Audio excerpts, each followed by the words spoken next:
23년 대한민국 부동산 시장 전망입니다. 현재 대한민국 부동산은 22년 하반기부터 부동산 심리가 무너진 상태에 이르렀고 22년 12월 전국 부동산 시장 소비심리지수는 78.0으로 전월 79.5 대비 1.5% 하락. 22년 12월 수도권 부동산 시장 소비심리지수는 76.8로 전월 76.9 대비 0.1% 하락 되었으며 미분양 물량은 8만 채에서 10만 채에 이른다고 보고되고 있습니다. 23년 1월 4주 1.23 기준 현재 아파트 전세값이 전례가 없는 속도로 하락하고 있습니다. 지난주 전국 아파트 매매가는 마이너스 0.42%, 전세가는 마이너스 0.75% 하락으로 사상 최대폭의 하락으로 이어지고 있습니다.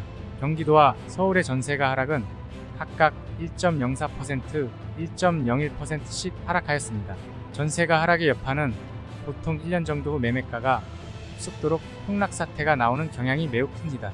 23년 하반기에는 딱 보기 상당히 큰 매매 물량이 출현할 것으로 예상됩니다.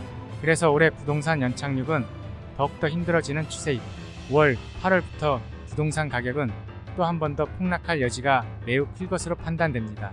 이미 판교, 강남 등 서울과 수도권에 마피가 시작되고 있습니다. 판교는 1억 원 마피가 뜨고 송파구에서는 1억 5천만 원 마피가 등장하였습니다. 그런데도 팔리지 않은 상황이 연출되고 있습니다. 최근 둔촌주공 재건축 아파트 계약률이 약 70%로 집계되면서 4,768가구 중 약 1,400여 가구가 미계약 발표가 되었습니다. 입주 후에도 계약 포기가 이어질 거라는 전문가들의 반응이 보이고 있습니다.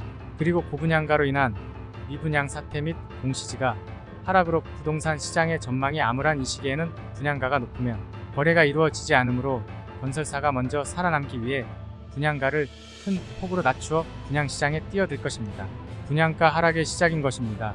그러면 기존 아파트들은 어찌 될까요? 물보듯 뻔한 상황이 펼쳐지겠지요.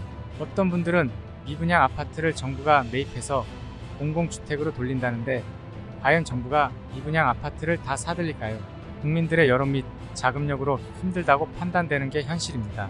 이렇게 안 좋은 상황에서는 투기를 조장하는 세력들이 활개를 칠 것으로 판단됩니다.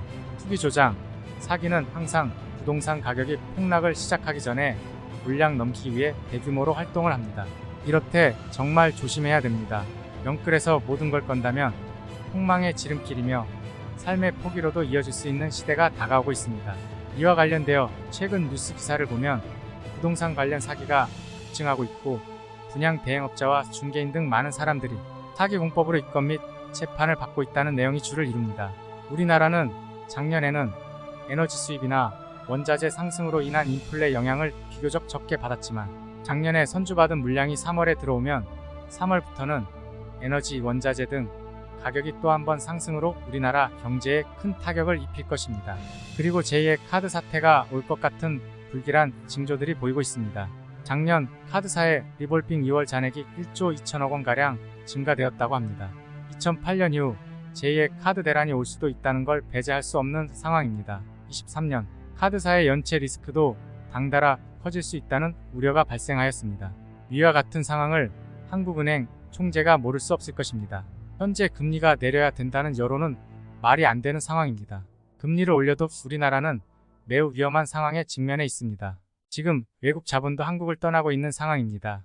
추정 200억 달러. 23년은 대외적으로 러마이너스 전쟁, 유럽 미국의 주식시장, 미국의 금리 인상 가능성, 원자재 상승 등 대내적으로는 가계부채, 자영업자의 부실 대출, 난방비 폭등, 소비물가 증가, 낮은 경제 성장률, 급격한 금리 인상과 불경기로 인한 주가 하락, 집값 하락 등으로 힘든 해가 될 것입니다.